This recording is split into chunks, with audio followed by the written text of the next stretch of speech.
So wonderful spending time with you. You'll have to excuse me as I sit down. All of you know that I experienced a heart attack. If you didn't know, you know now.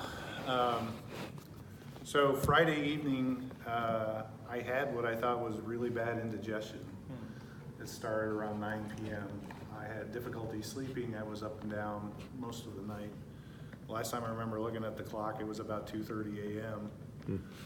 When I woke at 6:30, the pain was still there, and I had a cup of coffee, and then I opened up in prayer to God, and this was my prayer. Father, something is going on with my body, and I don't know what it is, but you do. I believe if this is just indigestion, that the medical people that I go to see will give me something for it and it will be dispelled immediately. But if it's not, if it's something more serious, I believe you put me on a path to ministry, and I will follow you faithfully and serve you for all of my days, no matter how many of those are. But if this is the end of my race, Father, I accept that, because it's not my will, it's yours. Is that mountain moving faith? How did I get to that place? Because I wasn't afraid. As I lay on the table, as they started to work on me, I wasn't nervous, I wasn't afraid, I was at total peace. I was at more peace there on that table than I am when I'm up here in front of you folks giving a 6-minute speech. But how did I get to that place?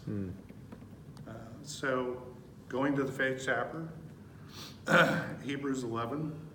Now faith is the substance of things hoped for, the evidence of things not seen.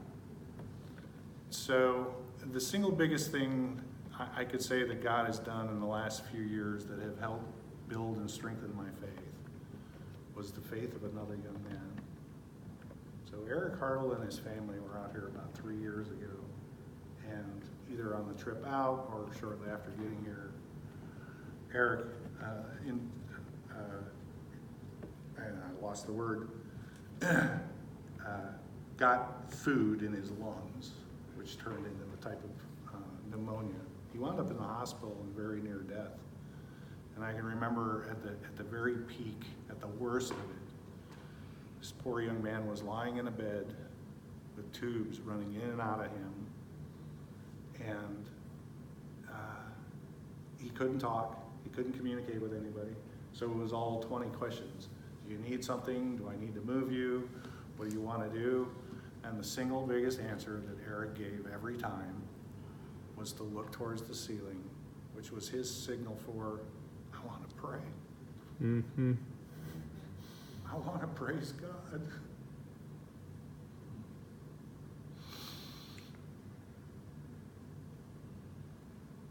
That had such a profound impact on my life. And I told Eric several times, after he recovered from that and on subsequent visits, that he had changed my life. But why did God bring me to that? And I ask this question often, and I think part of it is there's the faith of another right now that I'm observing, and that's the faith of my wife. She's battling a disease that there is no cure for. She has tumors on every nerve in her back, over 60, and she will live the rest of her life in pain. And yet you wouldn't know it by asking her, because she always says she's doing wonderful. Until we're sitting on the couch late in the evening and I happen to glance over and I see the pain in her face. And my heart just cries out.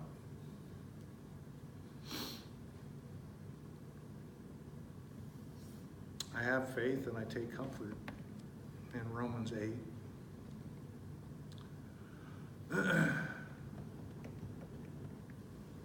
Romans 8 and verse 18. For I consider that the sufferings of this present time are not worthy to be compared with the glory which shall be revealed in us. There it is, the things not seen. Not our glory, but the glory that God gets when we are resurrected, when we are adopted, when all of the promises are fulfilled, when the pain is taken away and there are no more tears. These are the promises, gentlemen. So when you encounter someone who's struggling, who's having problems with faith, these are the things that you can use to help build them up, strengthen them. Thank you.